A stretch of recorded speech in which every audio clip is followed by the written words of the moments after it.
Hi there, my name's Phil, and we're going to look at a diabetic menu and looking to answer some of your questions that you may have about the sort of foods that you can eat and those that you should avoid as well.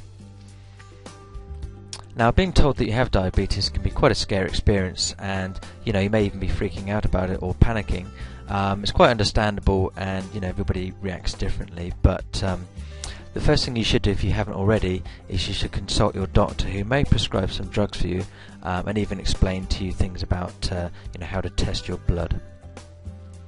However, the good news is there are things that you can do to control your situation starting from today, so we're going to have a look at a few of those in this presentation itself. Now, whether this is for you or for a loved one, you're probably concerned about what types of food that you should be eating.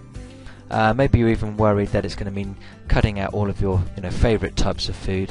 Luckily, it's not always the case. It can just be a case of watching the types of foods that you eat and maybe the combination of foods that you're having. Now, of course, there are drug companies out there that may hope that you don't get your hand on this sort of information, I suppose because they're not going to make any money out of you buying sort of off-the-shelf products and things.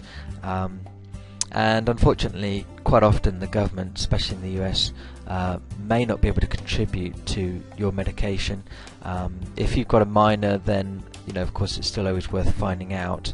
But even then, they're not going to pay for things like transportation to doctors or hospital or what have you. So you just need to bear that in mind and do a bit of homework. But of course, these are things that you can't put off. Something like diabetes, if you leave it untreated for too long, can actually lead to long-term effects and can be quite severe. However, there are solutions. Like I said before, you should always go and see your doctor, who will quite often prescribe drugs. One which has been around for quite a long time is metformin, which is sort of tried and tested.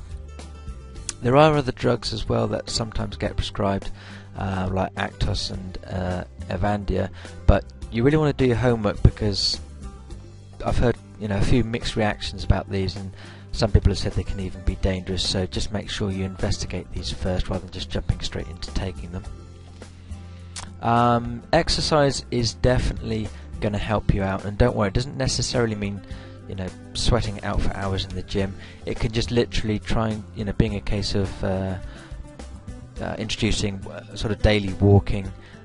If you are going to go to the gym, then using the cross trainer is quite good, or something that's kind of similar, something called Nordic walking, and this is where you're using they're like sticks that look kind of like the sort of sticks that you would use for skiing, and basically what it means, it sort of forces you to move your arms while you're walking at the same time.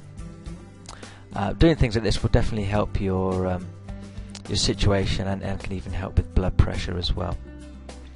And of course, something that we're going to concentrate on in this presentation is making sure you eat the right food.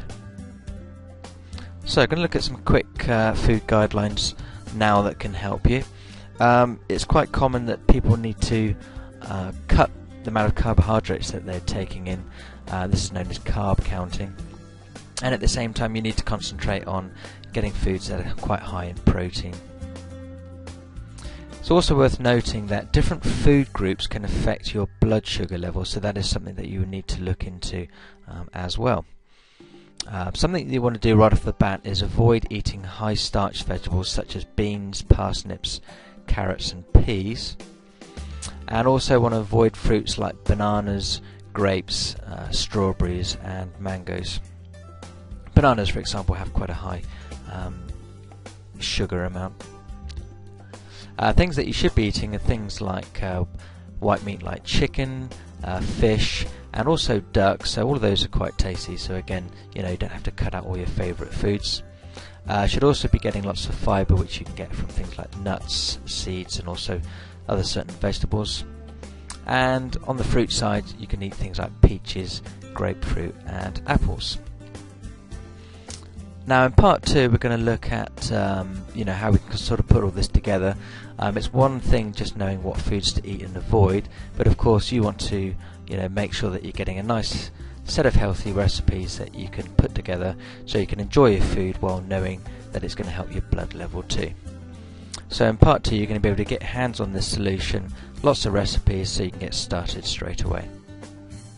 So what you need to do now, if you're watching this on a video site such as YouTube, there'll be a link just below this video that you can click on right now, or maybe around the screen if it's on one of the other video sites. Failing that, you can just go up to your address bar at the top and just type thediabeticdietmenu.com/part2.